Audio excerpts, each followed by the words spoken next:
sectioning off the body into Dantians. So we're not going to use the word Dantien here as any kind of Qigong thing. We're going to use it as, well, like just places we know of in the body, right? So the 3 Dantians, if we haven't covered it before anywhere, just quickly, what people think of as the Dantien in the lower body, down just below your navel, is what would be considered the lower Dantien, okay? So we're just going to represent that with a sphere or a ball. So there's the lower Dantien, so this would be in your hips. The middle Dantien, this is in your heart, okay? So think about this as your chest area, right? It's your rib cage, pelvis, rib cage. And upper Dantien is your noggin. So your coconut, right? This is your brain. This is your brain on Dantien. Anyway, yeah. The reason we're going to use these ideas of upper, middle, and lower Dantien is so that when we're doing drunken boxing, we can ask you to move from specific points of origin. So, point of origin training is in every kind of internal martial art, and all it means is when you're training a type of movement, you have to have a cascading effect. So, for instance, we already talked about the 6 harmonies, right? So if Dantien moves, my pelvis, my torso, my core, and then those harmonies move outwards, so this movement ripples outwards, cascading out from my body, right? Big joints first on the torso, and then the elbows and the knees, and then extremities. We all know how that works. Now the point of origin there is Dantien moves first. Okay, so let's be more specific. Lower Dantien moves first, and then the 6 harmonies follow. So, when it comes to this whole, there's more than one, I need to really discuss what points of origin are really taking place, and I need to figure out what's following what. As far as harmonies go, there's more than 6 in this way. So a way to look at this, okay, has to do with one of the Fujigongfa. Well, 2 of the Fujigongfa, really. So, all you want to do is define this, because the next thing I'm going to teach this will make more sense then. This is your hips. Lower Dantien is the pelvis. Middle Dantien is your rib cage. Okay? And then this is your brain. Okay? Head, chest, hips. Okay. So, lotus stepping. We've already talked about. There's already been videos my guys have already done, I believe. Sifu Damien and Sifu Dan. When you're doing your lotus stepping, you're going to be running in a pattern, okay? And anybody who's practiced it thus far knows that if I stop carrying chalk around, if I put this kind of up above me, I don't know if this will work, but if I start a pattern here with my twisted step, my back step, this is my bow, horse, over, etc., right? Well, what ends up happening is that we end up with a circle on the ground, right? Let's turn this around. So my stepping, if I do it in the dirt here, actually in my little forest dojo, if I sweep my steps, you'll see I end up drawing this circle, funny enough.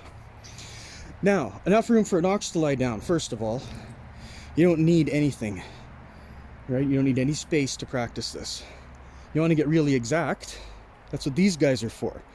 Plum flower posts. Finally have them buried so they aren't super wobbly. You don't need this. You don't need a garden and stuff. You had 5 tiles on your floor if you want to be super exact. These are what, like 3-ish feet apart for me? I'm about 6 feet tall. So you don't need anything. You can do this in your home, in quarantine still. Right? But the point is, you should be able to make it fit in any space, particularly this circle. This is the key now, okay? So, as you should be able to see, if I'm not sucking at camera work, by doing a couple of rotations through the lotus step, I'll define my circle again. My circle looks to be about this big, right? Right. Now we have a center point in our circle. We actually kind of ended up there from my twisted step at the beginning. I end up with this point, this sort of center point. So this is going to be our point of reference. Okay, we got one of those now. When lotus stepping, you should be able to only step along the edge of that circle. Okay, Hopefully that makes sense. I'm just going to repeat it before I do it.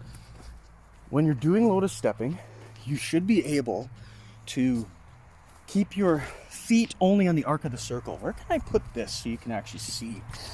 Maybe nowhere. All right. I'm gonna have to, I'll just hold you. If you get barfy, let me know and I won't do it again. So I'm on the edge of the circle. I'm gonna hope this will work. So I'm gonna just start from right here. 1, there's my twisted step. 2,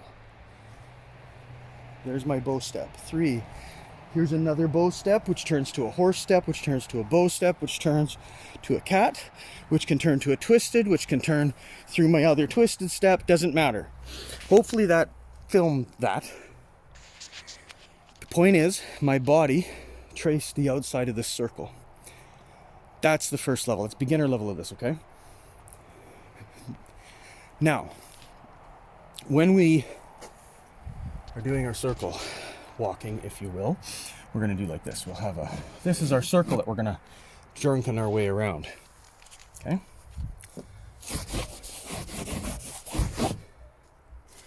So you as the practitioner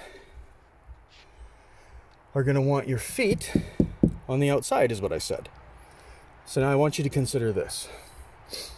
If Dantien were to be, say, upper Dantien, let's put it up here, way up high above the circle. So this is your brain. This is your brain on circle. That would mean that as I was doing my drunken boxing, if I wanted to keep my middle Dantien over my center point, I would have to walk in an arc, right? My body will end up sort of off balance and off to the side. I should be able to go clockwise and anti-clockwise this way without any issue. Okay.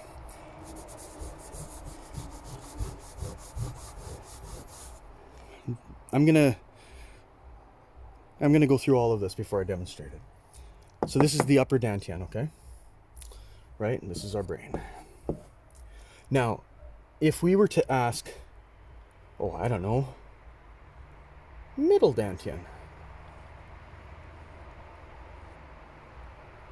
to stay in here. Well, the same thing would happen, right? If I wanted it to stay over the center point, my upper Dantien would have to end up arcing to the sides as it rotated, right? Because this would be its connection to my middle. Which of course would mean at these moments my feet and such would be like out here. Okay. So the completed diagram. All 3 of these Dantians, your upper Dantien, your head, your chest, okay? And this, in this relationship, can mean from lower Dantien all the way to your feet, okay? The whole lower body is represented here. They have to be able to be stationed in the center of this circle and made immobile while the rest of the body walks the circle. Or, or any one of them has to be able to be doing that. Really, if I can't do it here, then I can't walk properly. If I can't do it here, I'm going to have no power or balance or root. I have no connection between the upper and lower. And if I can't do it here, I'm going to get beamed a lot because I have no dodging, weaving, ducking, things like that. Hopefully I didn't just confuse the hell out of you, but check it out. I'll demonstrate it. Hopefully that'll make sense. And my staff is in the way. Go away. Okay. So, you can't quite see me there. Or there. Sorry, guys. That'll be better. Okay. So, I know you can't see the ground because of the angle, but I'm going to stand on the edge of my circle. Okay. Now, when I was taught this, I can show you how I was taught this because there was a stupid tree that I hated. Anyway, you see me? This is how I was taught this fantastic exercise. Touch the tree, he said. Walk around the tree. That's it. So if I wanted to figure this out, I have to start walking around this tree. This is literally what he made me do. And if I started to leave the tree with my head, I would have to touch another part of it. transition my head again. And then I have to walk around the tree, right? So that gives me all kinds of weird things I gotta start working. What this does though, is it gives me my center point. I've got a way to touch it. You can do it on a wall. Okay, I could do it on my shed or whatever. If I put my head in the center of my circle, my body, I'm gonna take my hands out of the equation here so they're not confusing. My body, see how I'm bent into the center, right? Actually, I'll shift where I'm in my circle. Look at the bend I've got going in my body here, right? This is straight. This is where I am, right? This is straight. This is where I am. I'm learning through this exercise how to do all of my stances without a verticality that is built on spinal alignment. Really important. So that's anchoring the head in the center, upper Dantien. Anchoring middle Dantien in the center means my head leans to the edge of the circle. This will be a very small circle. You can't see me. This will be a very small circle, right? So my heart is over the center of the circle. My head is on the extreme edge of where it would be curving, and my feet are on the other edge. So this is only a little circle like this. And I'm going to try to keep my heart over my hand. I'll just leave this here. Okay? So I'm going to do the Lotus step, and I'll start with it the same way I was there. So that makes sense, right? Okay?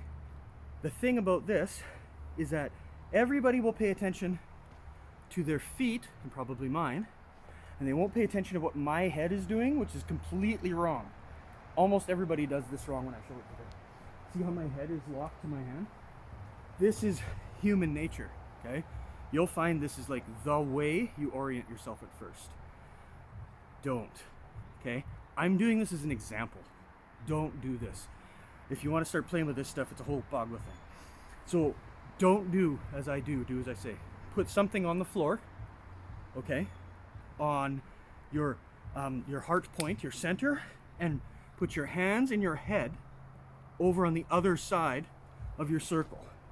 And allow the circle to flip so my heart's now over the center again. My head's on the other side, back and forth, around. You should recognize this if you're a martial arts person already. Wrestlers tend to do it on the ground, on their heads. This is what that type of Lotus stepping will begin to look like, without adding in all the twisty steps and stuff. If lower Dantien is put in there, instead of middle Dantien,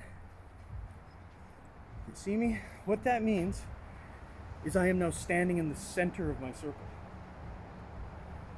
My whole lower body has to remain within the boundaries of the circle, if you will, for the exercise, while my upper body has to go outside the boundary. So it's the opposite, right? So instead of me going, upper body's in the middle, I'm going to start doing this. Because now my lower body is in one place. Okay, Dantien down, if you will. And once I get the feel for what it's like to try to keep my hips, now watch my hips if you can, I'm trying to keep them as still as I can. If I had a point in space with my hands, you should see my hips aren't moving really from this space. That means I should be able to step in this space and extend power from these tiny quick steps up through an ever expanding body. That's the real shit, okay? What that means is that you start at the head and you slowly tighten your drunken up until my teacher used the word vibration. That it was like, okay, something from me instead of him. It's like tuning a guitar string. When you first start, you put the guitar string on and it doesn't even have a tone yet. That's the beginner, right? Never done this before. Eventually you get a tone, but it's certainly not the one you want, right? What we're doing is we're slowly tuning our guitar from a brand new string as high as a frequency as it will go and still sing. Okay? So these circles become very much three-dimensional. They have to be expansive and very tiny. Shifo had me do this once in the kitchen, which his kitchen was like a little galley thing. It was like, I think it was maybe 5 feet across, 6 feet across. Anyway, he had me practicing here when we would do dishes or something. Tiny stuff, right? But if I had to put a dish away or I'm doing my crap, if I stopped moving, right, I got a swat. Well, what it taught me how to do is shrink the bottom and expand the top. As human beings, we always expand the top. And then we stand on sticks. Because everybody has this sort of like predisposition that they're a face sort of riding this weird machine that they control with their minds. Which means that our consciousness, the way we see ourselves, is very up here. It's very logical. We have very little of the grounding, the rooting that we used to. And I mean as a species, right? When people were farming for a living, they threw hay bales every day. They worked with animals, had to wrestle things, chopped wood, carried water. Those kinds of things put you in your body. And you can't deny certain things, right? There's certain realities of life that it presents with you. Well, one of those realities is you can't pick anything heavy up with your knees straight. You don't have any power to pull the truck out of the ditch unless you're crouched. You're not going to wrestle a steer to the ground unless you're relaxed. It takes 10 years to teach somebody now to be a 15-year-old farmer from 200 years ago. Think about it. Drunken has a really cool system for this expansion of the way we think and this change of the way we see the body and violence. That's what it's all about. I mean, you can almost not call it a martial art in a way, except that the actual character for martial means like the stopping of violence, right? So wushu is like peaceful techniques or whatever, technically. Nobody knows that stuff though. Anyway, you should be thinking about how you can change everything I show you without betraying the essence of what the exercise is. Hopefully that'll make sense. If it not, yeah, it will soon in another video.